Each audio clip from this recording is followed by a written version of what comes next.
Masa pembinaan, pengembangan, dan pembukuan hukum Islam oleh para sahabat Nabi. Hukum Islam berkembang lebih lanjut. Di samping periode Nabi Muhammad dan periode Khulafaur Rasyidin, periode pengembangan, pembinaan, dan pembukuan hukum fikih Islam perlu dikaji dan dipahami dengan baik. Karena dalam periode ini, hukum Islam dikembangkan lebih lanjut. Periode ini berlangsung kurang lebih 250 tahun lamanya, dimulai pada pembagian kedua abad ke-8 sampai dengan abad 10 Masehi. Dilihat dari kurun waktu ini, pembinaan dan pengembangan hukum Islam dilakukan di masa pemerintahan Khalifah Umayyah dan Khalifah Abbasiyah. Dan oleh karena itu pula dalam kepustakaan sering dikatakan bahwa hukum fikih Islam berkembang di masa Umayyah dan berbuah di zaman Abbasiyah. Ciri-cirinya berlangsung lebih kurang 250 tahun lamanya. Pengembangan hukum Islam dilakukan di masa pemerintahan dinasti Umayyah dan Abbasiyah. Hukum fikih Islam mencapai puncak perkembangannya di zaman Khalifah Abbasiyah. Lahirnya para ahli hukum Islam yang menemukan dan merumuskan garis-garis hukum fikih Islam.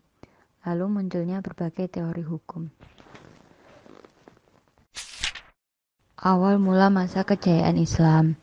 Ciri-cirinya yang pertama ditandai dengan meninggalnya atau berakhirnya periode Khulafaur Rasyidin. Yang kedua munculnya periode Khulafah Umayyah tahun 662 sampai 750 Masehi. Yang ketiga diteruskan pada periode kekhalifahan Abbasiyah tahun 750 sampai 1258 Masehi. Pada kedua periode tersebut hukum fikih Islam tumbuh subur. Masa kejayaan Islam, ciri ke-1, merupakan masa keemasan umat Islam, ditandai dengan berkembangnya berbagai bidang seperti filsafat, pemikiran ilmu kalam, hukum tasawuf, teknologi, pemerintahan, arsitektur, dan berbagai kemajuan lainnya. Ciri kedua, merupakan puncak lahirnya karya besar dalam berbagai penulisan dan pemikiran, ditandai antara lain dengan lahirnya kitab kumpulan hadis dan fikih dari berbagai mazhab. Kemudian Al-Quran, Sunnah, ijtihad, baik ijtihad jama'i atau ijma maupun ijtihad fardi atau qiyas. Faktor yang mempengaruhi pertumbuhan hukum Islam.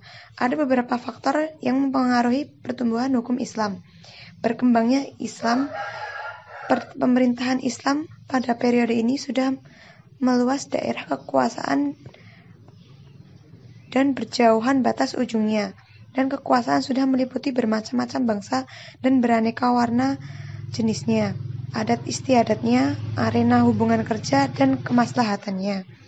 Dukungan ulama yang memangku tugas perundang-undangan dan memberi fakta dalam metode ini. Kuatnya Islam. Umat Islam dalam periode ini kuat sekali menjaga diri afar supaya semua amaliyahnya mereka dalam bidang ibadah muamalah, perikatan, dan transaksi-transaksi sesuai dengan hukum Islam. Munculnya para ahli. Pada metode ini muncullah pemuka-pemuka dan dengan bakat dan persediaan mereka. Lahirnya mazhab. Arti mazhab berasal dari bahasa Arab yang berarti jalan yang dilalui dan dilewati, sesuatu yang menjadi tujuan seseorang baik konkret maupun abstrak.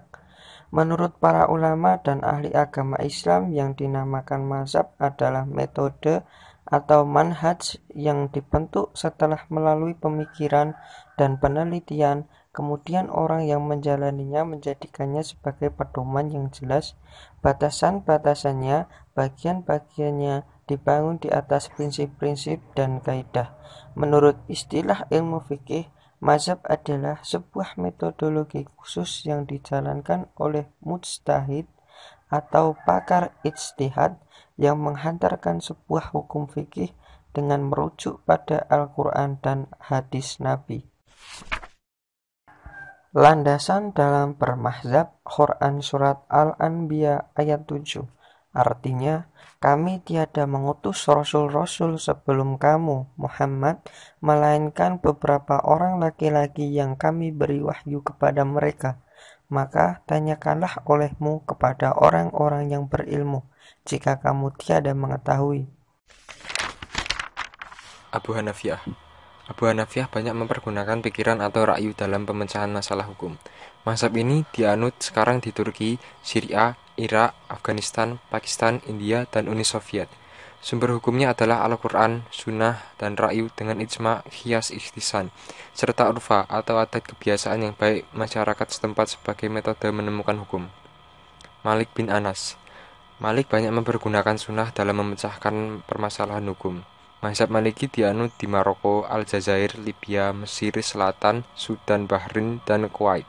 Sumber hukumnya adalah Al-Quran dan Sunnah Nabi, dengan ijma penduduk, Madinah Qiyas, dan Masalih Ar-Musalah. Muhammad Idris Asy-Syafi'i.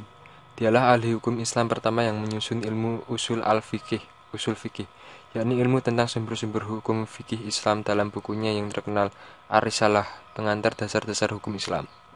Mazhab Syafi'i dianut di Mesir, Palestina, juga beberapa tempat di Syria dan Lebanon, Irak dan India, mengurai Filipina, Malaysia, dan Indonesia.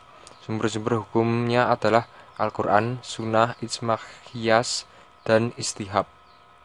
Ahmad bin Hambal. Beliau menyusun kitab hadis terkenal bernama Al-Musnad atau Al-Masnad. Pendapat Ahmad bin Hambal ini menjadi pendapat resmi negara di Saudi Arabia sekarang. Sumber hukumnya adalah sama dengan Syafi'i dengan menekankan atau mengutamakan Al-Quran dan Sunnah. Dalam periode ini pula lah lahir teori Al-Hakam Al-Kamsah, hukum takhlifi. Proses pembukuan Al-Sunnah. Pada periode ketiga ini muncul beberapa ahli yang khusus mempelajari, meneliti, dan mencatat sunnah Nabi secara tertentu. Muncul usaha untuk menghimpun hadis Nabi. Lalu lahirlah kitab-kitab himpunan hadis, terutama 6 kitab hadis terkemuka, Al-Kitab Al-Sittah, yaitu Al-Bukhari, Al-Muslim, Ibnu Majah, Abu Daud, At-Tirmidzi, dan An-Nasai.